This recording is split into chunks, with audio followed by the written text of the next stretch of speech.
Толькі што, вось літаральна пазаўчора я скончыла жаночы строй на эпоху паўстання Каліноўскага, але ён такі вайсковы строй. Бок я яго шыла для сябе, каб не толькі як у жалобным строі хадзіць у крыналіне, але і удзельнічаць, напрыклад, у баявых нейкіх рэканструкцыях. Это першае. Другое, адначасова з гэтым я раблю рэканструкцыю валожынскага строя традыцыйнага. І ў планах у мяне яшчэ адзін строй, таксама традыцыйны, капыльска-клецкі. Але ён пакуль толькі намячаецца, я толькі праводжу даследаванні. Ён яшчэ не паўстае вось у рэчавым такім эквіваленце. Яны ўсе мои любімыя, няма такога, які бы я выдзяляла. Ёсць тыя, якія больш старыя, таму я, можа быць, да іх стаўлюся не з такім піетэтам, як магла б. Напэўна, як заўсёды, самы улюбёны, самы новы. А новыя гэта свежа адшытыя, якія нават яшчэ не патрапілі ў каталог. Гэта 17е стагоддзе, першая палова, другая палова 17 стагоддзя.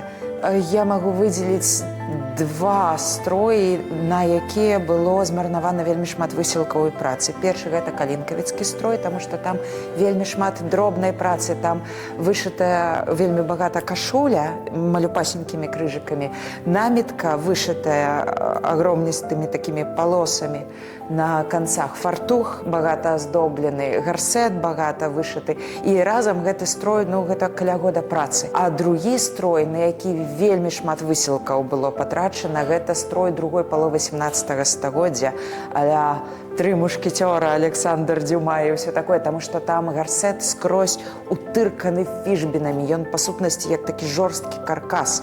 І кожную гэтую фішбіну трэба было ўшыць паміж дзвюма слаямі даматканага лёну вельмі тоўстага.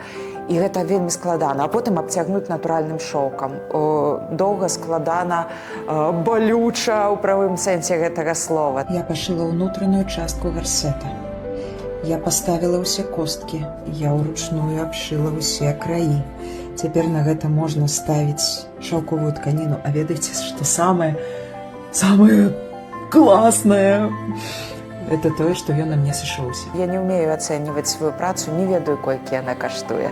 Напэўна, дорага. Але, ну, чым больш ручной працы, тым даражэй. А вось у плане матэрыялаў адназначна самы дарагі са строяў, якія тут прысутнічаюць, гэта строй другой паловы 17 стагоддзя, блакітны шоўк рэпс, акурат, які пасуе па эпосе, знайсці яго было вельмі цяжка. І набыць вельмі цяжка, таму што трэба было ашчаджаць грошы, каб вось гэты праект паўстаў.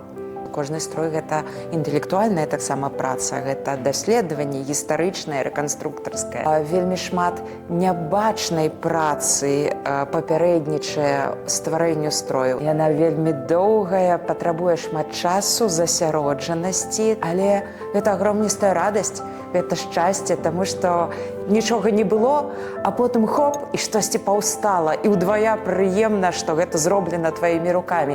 Ну, напэўна, любы творца не дасць мне схлусіць, што гэта велізарнае шчасце.